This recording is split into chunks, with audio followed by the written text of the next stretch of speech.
He's not your average driver. He's a getaway expert, one of the best. His job?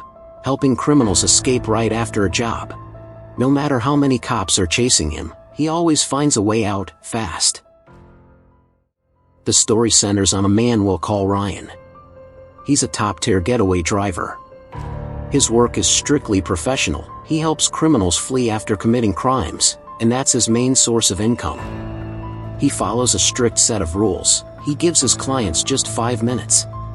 During those 5 minutes, no matter what happens, he'll wait at the agreed spot.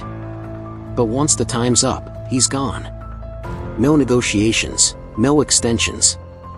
Every job is a one-time deal, no long-term partnerships. Ryan works through a middleman, an old mechanic who owns a repair shop. All the cars Ryan uses are stolen and modified, making them nearly impossible to trace. That's why the police have such a hard time catching him. Aside from driving, Ryan also works as a stunt driver for movies, another gig arranged by the same mechanic. One day, Ryan moves into a new apartment and meets his next-door neighbor, a single mother with a young son. Thanks to some storytelling setup, her car breaks down in front of a supermarket. Ryan, being both a driver and a skilled mechanic, helps fix it. That small favor leads him into her life. Her husband, it turns out, is in prison for criminal activity. Meanwhile, the mechanic has a dream. He wants to build a custom race car and have Ryan drive it in rally races. But there's one problem: money. So he reaches out to a shady local figure for investment.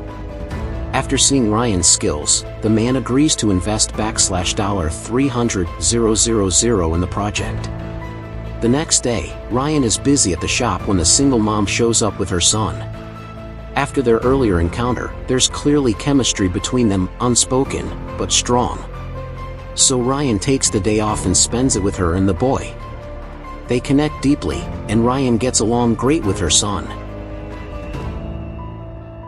Not long after, the shady investor shows up again, this time with a local crime boss.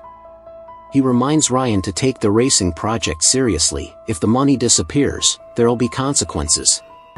These two are powerful and ruthless in the criminal underworld. As Ryan and the woman grow closer, things finally seem to be going well. But it doesn't last long. Her husband is released from prison. Just when Ryan and the woman were starting something real, it's brought to a sudden stop. When the husband returns, friends gather to celebrate. He gives a speech, saying he wants to turn his life around. Later, he even thanks Ryan for looking out for his wife and kid while he was gone, but his face shows something else, like distrust or discomfort. The next day, Ryan runs into the husband in a parking lot. He's been beaten badly. The husband explains, while in prison, he owed protection money. Now the people he owes are forcing him to rob a pawn shop. When he refused, they beat him up. Next time, they said, they'll go after his wife and son. Ryan could have walked away. After all, it's not his problem. But he knows the woman and her child could be in danger. So, against his own rules, he decides to help. He steals a car and joins the husband for the heist. Their plan? Rob the pawn shop and be done with the threats forever. They strike a deal with the man behind the threats. After this job, he'll leave them alone. Ryan waits in the car while the husband and a woman named Blanche go inside. But then, things take a turn. A suspicious car pulls into the lot. Moments later, Blanche runs out with a bag of cash. Ryan lets her in. So far, everything's gone smoothly. But as the husband exits, disaster strikes. The pawn shop owner shoots him dead on the spot. Ryan floors the gas and speeds off, with the suspicious car right behind him. What follows is an intense car chase down the highway. But Ryan is a pro. Using his expert driving skills, he quickly loses the tail. Later, the heist makes the local news. But something doesn't add up. They stole $1 million, yet the pawn shop claims there was no loss. Ryan senses a setup. Blanche, it turns out, was sent by the man behind the threats. Ryan interrogates her, and she admits she doesn't know much, just that the money was supposed to be taken by the criminals afterward. Ryan forces her to call the boss, saying they're coming to hand over the cash. But Blanche secretly sends a message warning him. Soon after, the boss's men show up and kill her. Ryan manages to kill 2 of them and escape back to the repair shop. The mechanic is shocked. He never expected Ryan to get into this kind of mess over a woman. The next night, Ryan tracks the crime boss to a nightclub. Without hesitation, he attacks and injures him, leaving him permanently damaged. Then he calls the bid boss and offers to return the money, no strings attached. Later, Ryan meets the woman to explain everything. He tells her he wants to leave town with her and her son, start over somewhere safe. But just as they're talking, a hitman shows up.